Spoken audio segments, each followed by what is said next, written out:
지난 11일 오후 경기 광명시 신안산선 공사 현장에서 붕괴 사고가 일어났습니다. 현장에서 고립됐던 작업자 1명은 구조됐고요. 현재 실종자 1명이 남아 있습니다. 주말 동안 추가 붕괴 위험 때문에 수색 작업도 일시 중단돼서 구조 작업이 지연되고 있습니다. 공개된 공사 현장 인근 CCTV를 보면요. 사고 전날부터 붕괴 전조 현상이 있었다고 하는데요. 현장에 어떤 문제가 있었던 건지 전문가와 짚어보겠습니다. 이송규 한국안전전문가협회 회장 전화 연결합니다. 회장님 안녕하세요. 네, 안녕하세요. 이송규입니다. 네, 일단 실종자 구조 작업부터 한번 짚어보겠습니다. 주말에 추가 붕괴 우려가 있었고 날씨도 너무 안 좋아가지고요. 구조 작업이 또 중단됐다가 다시 재개됐다가 이게 조금 반복되고 있는데요. 지금 붕괴 사고 골든타임이 72시간 정도라고 들었던 것 같은데요. 어떻게 아직 희망을 놓지 않아도 괜찮을까요? 네, 그렇습니다. 지금 이제 골든타임 72시간은 일반적인 상황에서 이제 얘기한 거고요. 네. 그래서 상황에 따라 상당히 시간은 달라질 수가 있습니다.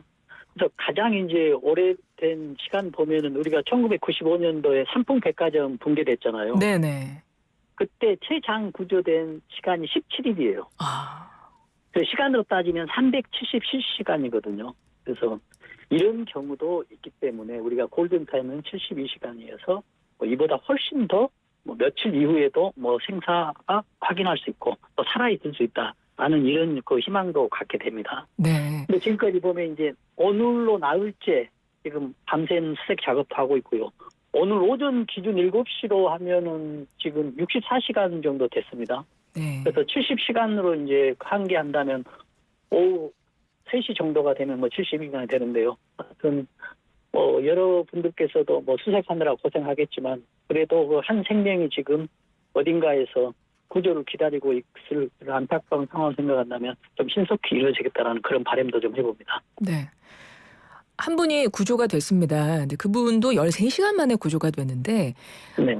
상체 주위에 구조물들이 쌓여 있어서 다행히 호흡할 수 있었다고 했거든요. 그런 공간이 있었다. 그러면 지금 붕괴된 지하 공사장 안에서 어떤 조건, 어떤 환경이어야 좀 생존 가능성이 높아질까요? 그러니까 지금 이렇게 그 생존해 있는 분들이 지금 분이 얘기했듯이 어떤 공간이 형성될 수가 있거든요. 예.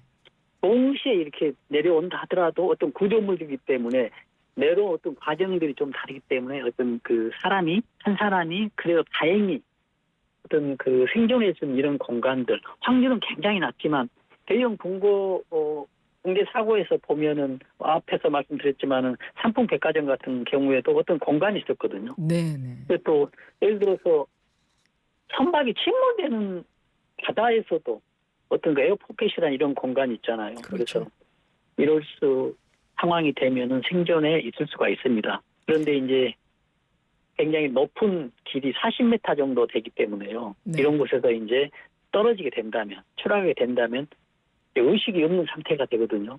그래서 의식이 없는 상태가 있다가 어느 정도 시간이 지나면 이제 깨어나죠. 네. 그 깨어난 다음에 이제 구조가 되는 이런 과정인데요.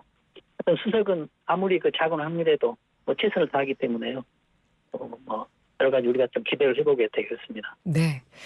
일단 실종자를 구조하기 위해서는 지하 현장으로 내려가야 됩니다. 지금 위치가 지하 40m 지점으로 추정이 되는데 정확하게 어디 계신지는 알 수가 없다고 하더라고요. 그렇습니다. 그렇다면 이거 구조를 어떤 방식으로 해야 됩니까? 사실은 이 구조 자체도 추가 사고 없이 안전하게 구조하기 때문에 여러 가지 좀 작업이 필요할 것 같은데요.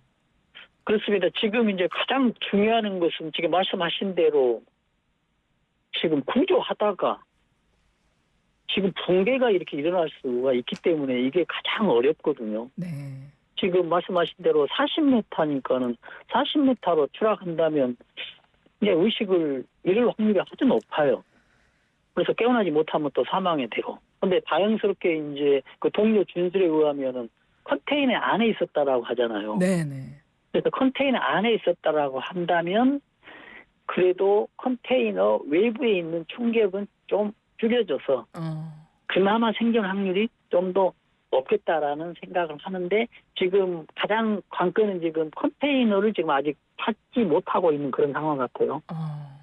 그래서 이런 상황들이 보다 안전하게 좀 신속히 되길 좀 바랍니다. 이게 구조하시는 분들 너무 힘드실 것 같은 게 뭐 날씨도 날씨고 요게 추가 붕괴 우려가 없으려면 그 하나하나 이거 살살 드러내면서 하셔야 되는 거 아니에요, 구조를? 그러니까요. 그렇죠.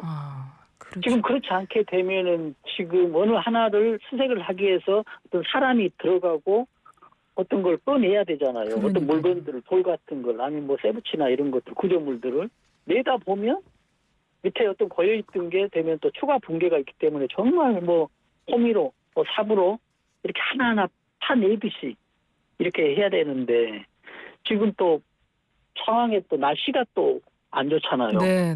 오늘 또 오후에 또 비가 온다고 하거든요. 네.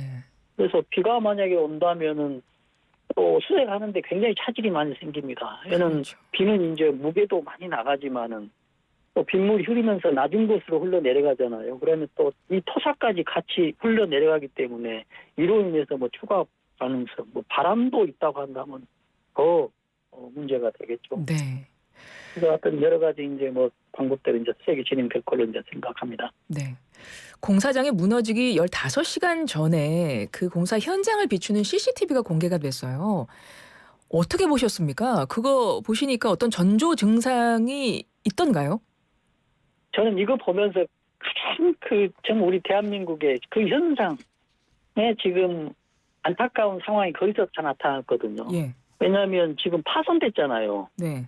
파손됐다는 얘기는 지금 어떤 징후라기보다도 붕괴 시작입니다. 그래서 이제 파손이 나기 전에 균열이 발생되거든요. 네. 그리고 균열이 발생이 되려면 그 전에 징조들이 있어요. 무슨 뭐 상부 도로가 뭐 약간 일부 침하가 된다든지 상부 도로가 일부 뭐 크랙이 간다든지 뭐 여러 가지 상황에 이런 징조가 나타나는데 그런 징조를 왜 발견하지 못했는지 발견했더라도 그냥 뭐 무심코 넘겼는지 정말 이해가 가지 않아요. 화면에서 봤던 그 영상에서 시시도 봤던 건데 기둥이 파손됐잖아요. 네. 아주 위험한 상황입니다. 그 상황에서는 정말 응급복구를 하더라도 목숨 걸고 해야 되거든요. 그래서 응급복구를 하고 들어갔다가 거기에 있는 뭐 열 몇 명은 긴급 대피를 했잖아요. 네. 근데 그 위에 있는 사람 있죠. 그 지금 도로 상부에 네. 있는 사람이 추락이 됐거든요. 근데 저는 이것도 생각해요. 아니 상부에서 할 일이 없거든요.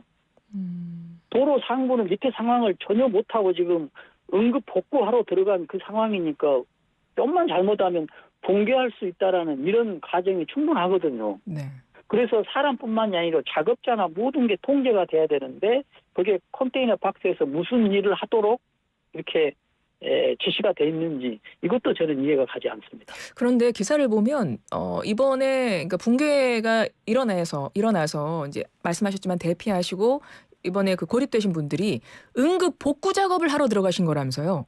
아니 그러니까 봉구 작업을 한 사람들은 상황이 급변하니까 다 대피를 했어요. 그렇죠. 근데 이번에 두 분은 어디에 있냐면 도로 위에 있었다니까요. 밑에서 터널 안에서 복구한 사람이 아니에요. 그렇군요. 그래서 지금 위에서 지금 크레인을 타고 내려가서 지금 확인하잖아요. 우리 싱크홀에 실종된 사람 찾듯이. 그렇죠. 도로 위에 지금 컨테이너 있잖아요. 거기에 있다가 사각 컨테이너 있잖아요. 거기 있다가 지금 추락됐다는 얘기예요. 컨테이너 같이. 근데 붕괴 났는데 왜 위에 있었냐는 얘기죠. 보통 그 정도 균열이 그러니까 붕괴가 시작됐고 그때 일단 응급복구 작업 시작하는 건 맞나요? 당연히 응급복구를 해야죠. 그건 맞고 그러면 그 외에 작업하시는 분은 일단 위험하시니까 다 대피를 해야 되는 상황이었군요. 그렇죠. 밑에서는 다 대피했어요. 열 몇 명이 들어가서. 위에 계신 분들은 몰랐기 때문에. 위에서는 알 수가 없잖아요. 30, 40m 무슨 일이 일어났는지. 그렇기 때문에 대피를 못해서 그 두 분이 추가 붕괴로 추락된 것이죠. 매몰된 거는 다름없었죠. 예. 이번 사고가 발생하기 한 7년 전에요. 환경영향평가 때부터 집안침하 우려가 나왔던 걸로 확인이 됐습니다. 그러니까 집안침하 우려에도 공사가 착공이 된 거고 착공 후에 사후 환경영향평가에서도 관련 모니터링 제대로 이루어지지 않았다 이런 지적이 있던데 이건 어떻게 보십니까? 그러니까 이걸 봐도 문제가 있다라고 지적을 했잖아요. 예. 7년 전에. 예, 7년 전에. 그런데 왜 이렇게 그 이후에 또 환경 영향 평가도 또 했겠지만은 거기에도 걸러지지 않고 또 거기에 대한 대책도 지금까지 어떤 상황을 보면은 이루어지지 않은 걸로 봐요. 그래서 이게 지금 이 현장이 우리 대한민국의 지금 공사 현장인지 정말 이해하기가 어렵습니다. 그러면 7년 전에 그런 집안 침하 우려가 환경 영향 평가 때 나왔으면 어떤 조치가 이루어져야 됩니까? 일단 착공하면 안 되는 상황인 거네요. 아니 착공하면 안 되는 건 아니지만 착공을 해야 된다면 여기에 대한 대책을 세워야 되잖아요. 예. 설계들이 굉장히 강하게 한다든지 아니면 추가적인 강도나 이런 것에 보완책이 보여야 되는데 별 보이지도 않아요. 그러면 이번에 그리고 거기에 대한 그거 반해서 어떤 뭐 설계나 이런 것들이 큰 변화가 없었다는 얘기죠. 그렇군요. 시공 과정도 그렇고. 이번에 그 기동 보강공사회 작업자도 투입되었었고 뭐 해당 공사 공법이 투하치 공법이고 이런 말들이 나와요. 그러면 공법이라던가 뭐 공사 현장에서의 문제라기보다는 인재로 보시는 겁니까? 이번 붕괴 사고 원인을? 이제 뭐 기인재라고 저는 이제 개인적으로 단정하기는 어렵지만 예.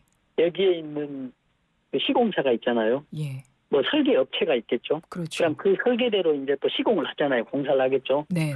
또 감리 또 업체가 있어요. 감리 단장도 있고. 그럼 이 세 군데서는 저는 다 좀 부실했다고 봐요. 이 세 업체가 부실했기 때문에 인재다라고 평가할 수도 있지만은 하여튼 이 세 업체가 한 군데만이라도 제대로 됐었다라고 한다면 특히 이제 시공사 입장이나 감리는 잘 어떻게 하는지 문제가 있으면 바로 작업 중지를 하고 어떤 징후가 발생하면 이 징후가 해석되기 전까지는 작업 중지하고 아니면 문제가 없으면 진행하고 하도록 하는 게 지금 감리거든요. 네. 근데 이제 이런 감리나 이런 시공사 어떤 관리직이 지하 40m에서 또 있기도 쉽지 않다라고 지금 이런 상황이 되기 때문에 이런 문제가 나지 않느냐라는 이런 또 예측도 한번 해봅니다. 예. 사고 현장 인근엔 초등학교도 있고 아파트 단지도 있습니다. 초등학교는 그 근처는 지금 일단 그걸 안 하기로 했다고 수업을 안 하기로 했다고 기사도 나기는 했더라고요. 근데 지금 추가 붕괴 우려 때문에 주민들도 대피했다는데 현재 지금 추가 붕괴 우려가 있는 상황인가요? 있는 거죠? 당연히 있다고 봐야죠. 왜냐하면 지금 대책은 안전사고 대책은 뭐 10% 대비하는 게 아니고요. 100만 분의 1의 사고에 대비해서도 안전 대책을 세우는 것이거든요. 네. 그런 차원에서 본다면 추가 붕괴는 분명히 있는 겁니다. 왜냐하면 지금 수색하는 과정에서도 추가 붕괴가 있을 수가 있거든요. 수색한다는 얘기는 지금 뭘 걷어낸다는 얘기잖아요. 그렇죠. 네네. 그렇다는 얘기는 굉장히 위험도가 높죠. 그리고 또 비바람이 또 온다는 얘기잖아요. 네. 그래서 추가 붕괴가 있고요. 지금 건물 어느 공간인가는 모르겠지만은 정말 붕괴 일보 직전에 바람 한번 불어도 넘어질 수 있는 곳이 있는지도 모르잖아요. 네. 그래서 이런 위험들이 있고요. 특히 이제 학교 바로 또 학교가 옆에 있습니다. 그러니까는 뭐 운동장에 균열은 있고 건물에는 이상이 없다고 하고 학교도 뭐 내일까지 임시 휴교령을 네, 냈다고 네, 합니다. 맞아요. 그래서 뭐 이것도 다행이지만은 이번에 인해서 2차 어떤 붕괴, 2차 사고 이거에 대해서는 정말 중요하게 생각하고 대비를 해야 되겠다 이런 생각이 듭니다. 그런데 최근 들어 싱크홀 사고가 많습니다. 이번에도 부산 서울에서 또 싱크홀 사고가 있었거든요. 땅이 꺼져버리는. 네. 그래서 이런 뭐 불안함을 호소하는 분들이 이런 말 많이 합니다. 땅 좀 그만 뚫었으면 좋겠다. 이런 말 그렇죠. 하는데 지금도 지하공사 계속 많이들 하는 공사 현장 있잖아요.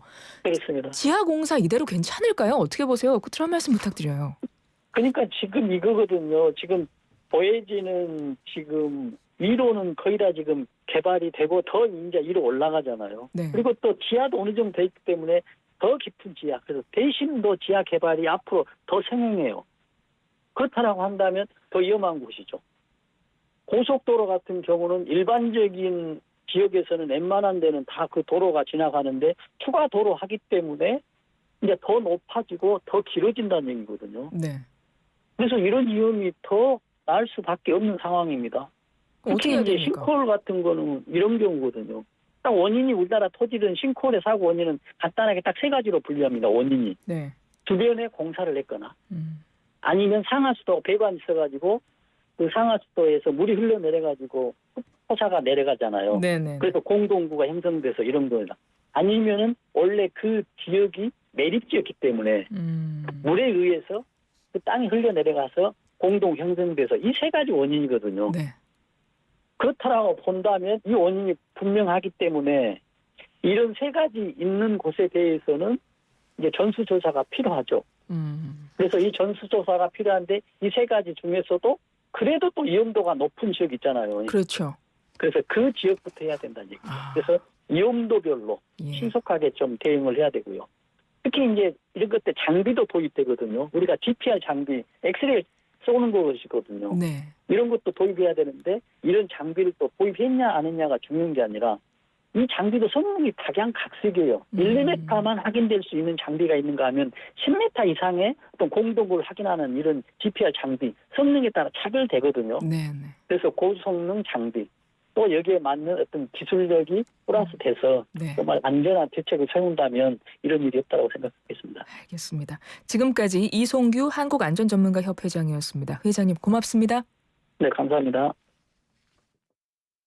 아크릴 모든